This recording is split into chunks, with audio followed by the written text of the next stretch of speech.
Hello दोस्तों, आज जैसा कि आप जानते हैं 20 मार्च है।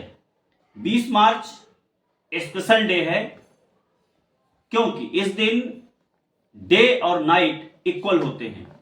आज इसी कॉन्सेप्ट को हम समझेंगे एक एक्टिविटी के द्वारा। हमने यहाँ पे कुछ सेटअप बना रखा है, हमारे पास ग्लोब है और हमने 4 मंथ को यहाँ पे लिख के रखा है, मार्च, जून, दिसंबर और सितंबर। और बीच में हमने इस वर्ल्ड को रखा है, ये सन का काम करेगा और ये हमारी अर्थ है। तो चलिए स्टार्ट करते हैं। इसमें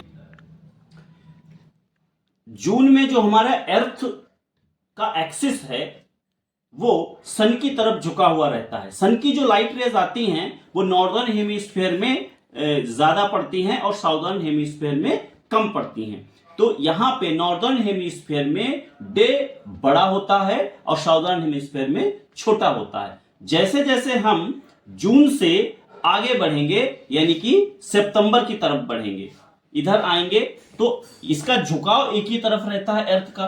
तो जब हम यहां पे पहुंचेंगे यानी कि सितंबर में, तो हमारी ये सिचुएशन आ जाती है, यानी कि अब अर्थ का जो झुकाव है वो उधर ही रहता है। यहां पे जो लाइट सन की आ रही है वो इक्वल, जितनी नॉर्दर्न हेमिस्फीयर में पड़ रही है और उतनी ही साउदर्न हेमिस्फीयर में भी पड़ रही है, यानी कि दोनों भागों पे इक्वल लाइट आ रही। तो यहां पे जितना डे टाइम होगा उतना ही साउदर्न हेमिस्फीयर में भी डे टाइम होगा, यानी डे और नाइट इक्वल होंगे सितंबर में। दिसंबर में क्या होता है आप देख सकते हैं, इसका झुकाव सन के से दूसरी ओर है।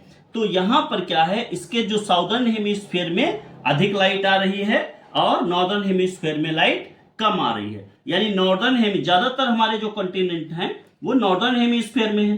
तो नॉर्दर्न हेमिस्फीयर में डे छोटा हो जाता है और साउदर्न हेमिस्फीयर में डे बड़ा हो जाता है। ये दिसंबर की स्थिति है।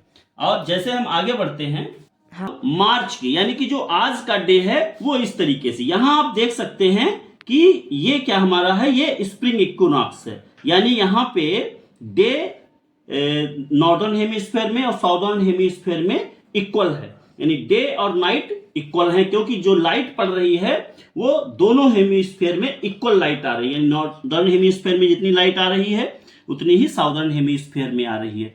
तो इस प्रकार स्प्रिंग इक्विनॉक्स 20 मार्च को और ऑटमनल इक्विनॉक्स 22 सितंबर को आता है।